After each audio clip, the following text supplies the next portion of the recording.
Hey guys, welcome back to the universal science. और जेनेटी नाम की एक ट्रेन का प्रमोशन करने के लिए जेनेटी नाम की एक कंपनी अपने ट्रेन की प्रमोशन के लिए 100 पैसेंजर्स को फ्री ट्रायल के लिए सेलेक्ट करती है। लेकिन उन पैसेंजर्स को ये पता नहीं था कि ये फ्री ट्रायल उन्हें मौत के मुंह में धकेलने वाला है। ट्रेन खुलने के कुछ ही देर बाद उन्हें एक टनल से गुजरना था। ट्रेन टनल के अंदर जाती तो है पर वो कभी वापस नहीं आती। आखिर क्या हुआ था उस ट्रेन के साथ? क्यों ये ट्रेन उस टनल से अचानक से गायब हो गई? जानेंगे पूरी कहानी आज के इस वीडियो में।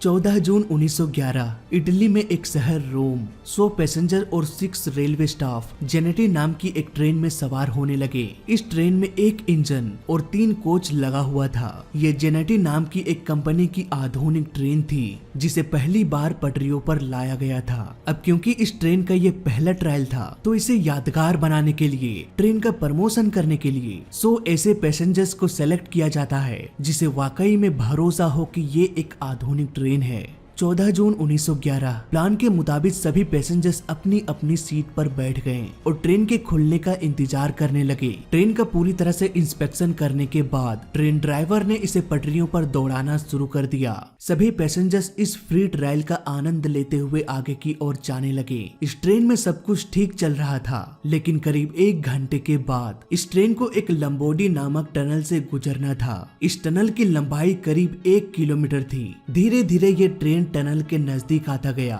इस नजारे को देखने के लिए टनल के बाहर काफी लोग मौजूद भी थे। इससे पहले कि ट्रेन उस टनल में दाखिल होता, टनल के सामने तेज धुआं दिखाई देने लगा। इस धुएं को देखकर पैसेंजर्स घबराने लगे। 2 पैसेंजर्स तो चलती ट्रेन में ही कूद गए, लेकिन ट्रेन फिर भी बढ़ती रही। धीरे धीरे वो ट्रेन टनल के अंदर दाखिल होती गई। इस ट्रेन को कुछ ही मिनट्स में टनल के उस पार निकल जाना था, लेकिन अफसोस ये ट्रेन कभी बाहर निकल नहीं पाई। टनल के दूसरे छोर में स्टाफ ट्रेन के बाहर निकलने का इंतजार कर रहे थे, पर यह इंतजार कभी खत्म नहीं हुआ। करीब 1 घंटे गुजर जाने के बाद भी वो ट्रेन उस टनल से जब नहीं निकलती, तब स्टाफ उस टनल में जाकर ट्रेन की छानबीन करना शुरू कर देते हैं। टनल के लगभग आधी दूरी तय कर लेते हैं, फिर भी ट्रेन का कोई पता नहीं चल पाता। तुरंत ही इस घटना के बारे में स्टेशन मास्टर को बताया गया। तुरंत ही कुछ रेलवे स्टाफ्स पुलिस को लेकर टनल में पहुंच जाते हैं। घंटों तक टनल में छानबीन करने के बाद भी ट्रेन का कोई भी सबूत नहीं मिल पाता।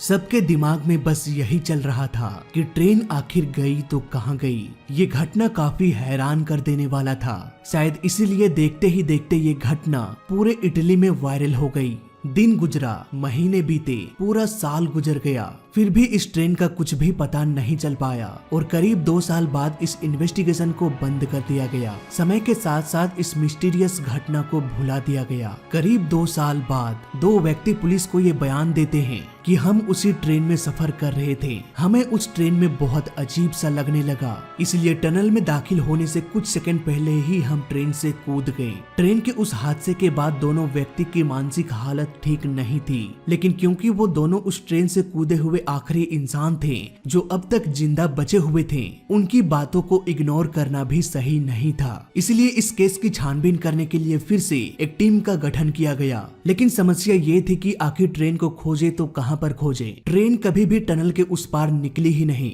और टनल के शुरुआत से आखिरी छोर तक कई बार छानबीन किया जा चुका था। नतीजा तो हमारे सामने ही था। इस इन्वेस्टिगेशन के बाद भी कुछ भी हाथ नहीं लगने वाला था और यही हुआ। कुछ दिनों बाद एक ऐसा दावा पेश किया गया जिसने सभी को हैरानी में डाल दिया। ये दावा था एक मेक्सिको के डॉक्टर का। उन्होंने बताया कि हादसे के कुछ ही देर बाद 104 मरीज एक साथ लाए गए थे।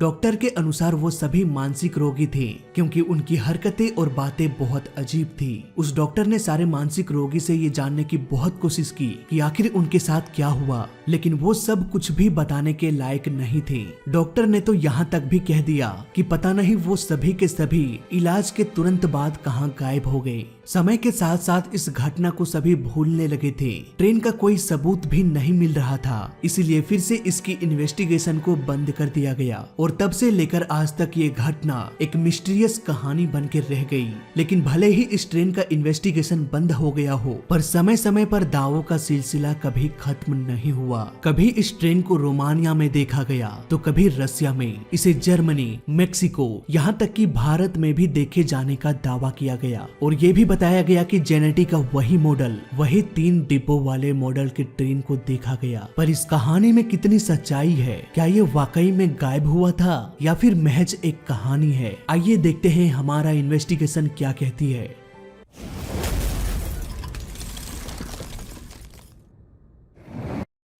दोस्तों, आपकी जानकारी के लिए बता दूं, ट्रेन की शुरुआत 21 फरवरी 1804 में हुई थी। इन ट्रेन्स को चलाने के लिए फ्यूल के तौर पर कोयले का इस्तेमाल किया जाता था। इंजन के ठीक पीछे एक कोयले का कोच होता था। जरूरत पड़ने पर उसी डिब्बे से कोयला निकालकर इंजन के फर्नेस में डाला जाता था ताकि ट्रेन चलती रहे। समय के साथ साथ इंजन में भी काफी बदलाव किया गया। कोयले की इंजन की जगह अब डीजल इंजन ले चुका था। ये डीजल इंजन सबसे पहले 1912 में स्विट्जरलैंड में चलाया गया था, पर शुरुआती दौर में इसमें भी बहुत सी खामी थी, इसीलिए इसे डिसकंटिन्यू कर दिया गया। इन खामियों को सुधार करने में करीब 8 साल लग गए और 8 साल बाद ये डीजल इंजन फिर से पटरियों पर दौड़ने के लिए तैयार हो गया। अब सीधे आते हैं जेनेटी ट्रेन के पास। कहानी के अनुसार इस ट्रेन में एक इंजन और 3 डिब्बे थे। तीनों कोच में पैसेंजर्स को बिठाया गया था। लेकिन यहाँ पर ध्यान देने वाली बात ये है, अब जैसा कि हमने अभी अभी जाना, ट्रेन में ईंधन के तौर पर कोयले का इस्तेमाल किया जाता था,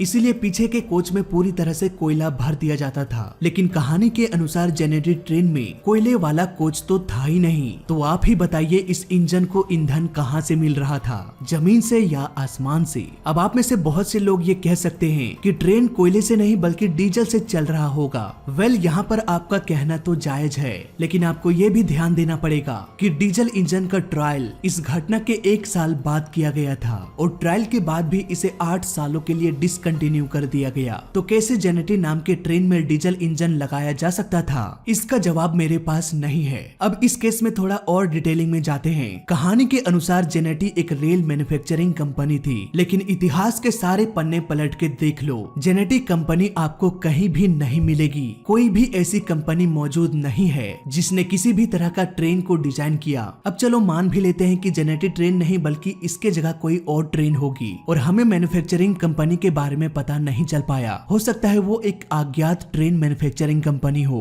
लेकिन दोस्तों, कंपनी चाहे कोई भी हो, ट्रेन चलेगी तभी जब ट्रेन की पटरी मौजूद हो। ट्रेन लंबोडी नामक एक टनल में गायब हुई थी, लेकिन आपके जानकारी के लिए बता दूं, इस सिटी में कहीं भी टनल मौजूद नहीं है और न ही कभी इतिहास में टनल बनाया गया था। न ट्रेन की पटरी है और न ही हमें पुख्ता तौर पर ट्रेन मैन्युफैक्चरिंग कंपनी के बारे में पता चला। तो फिर हम कैसे कह सकते हैं कि ये ट्रेन वाकई में एग्जिस्ट करता भी है या नहीं? बात करें मेक्सिको के उस डॉक्टर की जिन्होंने ये दावा किया था कि मैंने 104 पैसेंजर्स का इलाज किया था। इस पॉइंट को मैं क्लियर आउट करने के लिए सिर्फ एक ही बात कहूंगा, अगर ट्रेन किसी हादसे का शिकार हुआ होता तो 104 पैसेंजर्स का ट्रीटमेंट अकेला एक डॉक्टर कैसे कर सकता है, वो भी एक ही समय एक साथ? वेल, ऐसा काम करने के लिए 50 से भी अधिक डॉक्टर्स की जरूरत पड़ेगी और अगर लगभग 50 डॉक्टर्स ने ट्रीटमेंट किया तो फिर क्यों सिर्फ एक ही डॉक्टर ने ये दावा किया कि मैंने 104 पैसेंजर्स का इलाज किया और वो सारे के सारे इलाज के तुरंत बाद गायब हो गए? वेल, इस बात का भी कोई लॉजिक नहीं बनता। वीडियो खत्म करने से पहले मैं बस इतना ही कहना चाहूंगा, इस तरह की कहानियां जिसका कोई भी हाथ पैर नहीं होता बहुत ही तेजी से वायरल होती है, चाहे वो न्यूज़पेपर्स हो, टेलीविजन हो या फिर यूट्यूब ही क्यों ना हो, इन सभी को वायरल होना है। और आज के दौर पर बच्चा बच्चा भी ये जानता है यूट्यूब में पैसे कमाने के लिए वायरल होना बहुत जरूरी होता है, इसलिए लोग पॉपुलैरिटी के लिए ऐसे वाहियात वीडियो बनाने लगते हैं। आपने भी इस वीडियो पर क्लिक किया थंबनेल और टाइटल देख के, लेकिन हमारा काम है ऐसे फेक वीडियोस का पर्दाफाश करके सच्चाई आपके सामने लाना। तो इस वीडियो में अभी तक के लिए बस इतना ही। मैं मिलता हूँ आपसे अगली वीडियो में। जय हिंद, वंदे मातरम।